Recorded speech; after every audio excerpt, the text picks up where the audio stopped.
SSC GD 2024 यानी जो भर्ती पीछे चल रही है, जिसका एग्ज़ाम का रिजल्ट आ चुका है और जिसके फिजिकल अब होने वाले हैं 23 सितंबर से, उसकी बातें कर रहा हूं मैं। और जो अब भर्ती जिसके फॉर्म चल रहे हैं वो 2025 के नाम से उसे जानिए। तो ऐसे बच्चों में, बहुत सारे बच्चों में कन्फ्यूजन है कि सर 24 वाली तो वो वाली भर्ती है जो आएगी, नहीं, ये वो वाली है जो चल रही है ऑलरेडी और इसकी दिसंबर तक ज्वाइनिंग भी हो जानी है, ऐसी उम्मीद है। तो बच्चे यहाँ पर अगर हम देखें तो अभी अभी इसका नोटिफिकेशन आया है, क्योंकि आप लोग परेशान थे कि 23 सितंबर से आपको ये बता दिया गया था अनऑफिशियली ऑफिशियली कि 23 सितंबर, और ऑफिशियल था भी नहीं वो, कि 23 सितंबर से आपके शुरू हो रहे हैं फिजिकल, और फिजिकल के साथ ही इस बार हो जाएगा मेडिकल।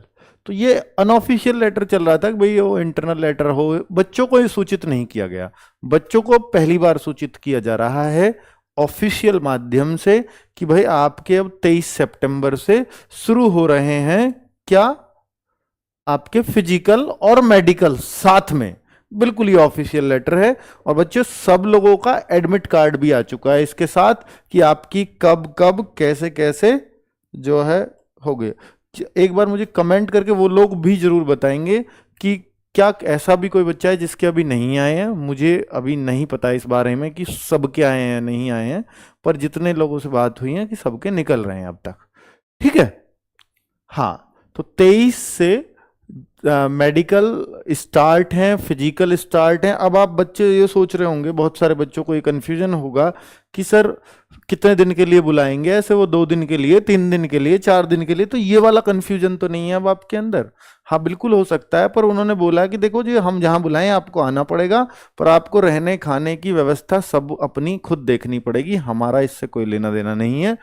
अब आपको बोल दूं कि भैया इसमें लेकर के क्या जाना है सब लोग, ये बहुत जरूरी चीज है कि क्या क्या डॉक्यूमेंट्स लेकर के जाने, क्योंकि डॉक्यूमेंट वेरिफिकेशन मेडिकल और फिजिकल सब साथ में होने जा रहा है। और ये पहली बार ऐसा होगा, और पहली बार ऐसा हो रहा है कि एसएससी जीडी में सिर्फ 2 मेरिट से काम हो जाएगा। एक लग चुकी है और एक अब फाइनल लगेगी। वरना बच्चा क्या कहता था, सर मैं तो रिटेनिंग वाली क्वालिफाई नहीं कर पाया। दूसरा कहता था सर मैं मेडिकल वाली लिस्ट से बाहर हूं। तीसरा कहता था सर मैं फाइनल लिस्ट से बाहर हूं। तो 3 फेज होते थे बाहर होने के बच्चे के, अब सिर्फ 2 ही हैं जो अब इस कट ऑफ में आ गए हैं।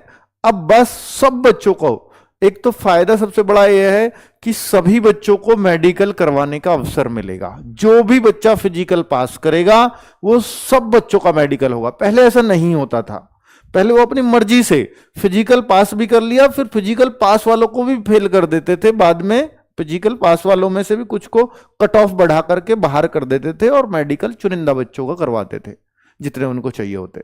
ठीक है, अब ऐसा नहीं है। तो अब मेडिकल हर फिजिकल पास करने वाले बच्चे का होने जा रहा है। और बच्चे Aadhaar card, pan card, driving licence, एक तो एडमिट कार्ड की 2 फोटोकॉपी, 2 क्यों, एक रख लेना अपने पास, एक लेकर के जानी है। बिना एडमिट कार्ड के मत चला जाना, वरना भगा देंगे वो। और वहां उम्मीद मत करना कि वहीं निकलवा लेंगे सेंटर से, कोई नेट वाला कैफे वाला ढूंढ के, ऐसे मत, इस आधार पर मत जाया करो एग्जाम के लिए।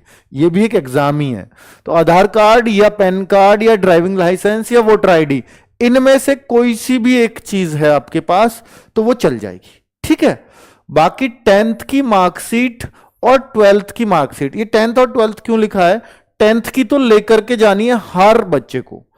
अगर आपने अपनी जो हाईएस्ट क्वालिफिकेशन है और आप, मैं ग्रेजुएट हूं भाई, मैं तो ग्रेजुएट ही भरूंगा, तो भैया अगर आपने ग्रेजुएशन भर दी है तो आपको 10th के भी डॉक्यूमेंट लेके जाने हैं, 12th के भी लेके जाने हैं, ग्रेजुएशन के भी लेके जाने हैं। लेकिन अगर आपने सिर्फ 10th भरा है वहां पर अपनी हाईएस्ट क्वालिफिकेशन में फॉर्म में, तो 10th के ही बहुत है उनके लिए। उनको कहते हैं कि हमें सिर्फ 10th बच्चा चाहिए, हमें मतलब नहीं है आप ग्रेजुएट हो या क्या हो।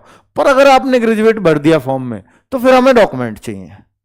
ठीक है, सर्टिफिकेट एक ही पे होता है, सनद मार्कशीट बोलते हैं इसको। तो वो एक हो सकता है, वो 2 भी हो सकते हैं, 10th के, 12th का भी एक हो सकता है, 2 भी हो सकते हैं। और ग्रेजुएशन के आपके 3 साल के अलग अलग लेके जाने पड़ेंगे, first year, second year, final year. और अगर आपके पास एनसीसी का सर्टिफिकेट है तो वो भी लेकर के जाना है, अभी वो क्लेम होगा। अब कोई बच्चा ऐसा है कि सर मैंने ना ऐसे ही भर दिया था एनसीसी का सी सर्टिफिकेट और मेरे पास है नहीं, या मेरा मिल नहीं गया, मेरा खो गया, तो भाई आपको बाहर कर देंगे। ऐसा नहीं है, फिर आपके मार्क्स घटाएंगे या कम करेंगे, नहीं, बाहर हो फिर आप, क्योंकि आपने कुछ कई बच्चों का सिलेक्शन रोक दिया है।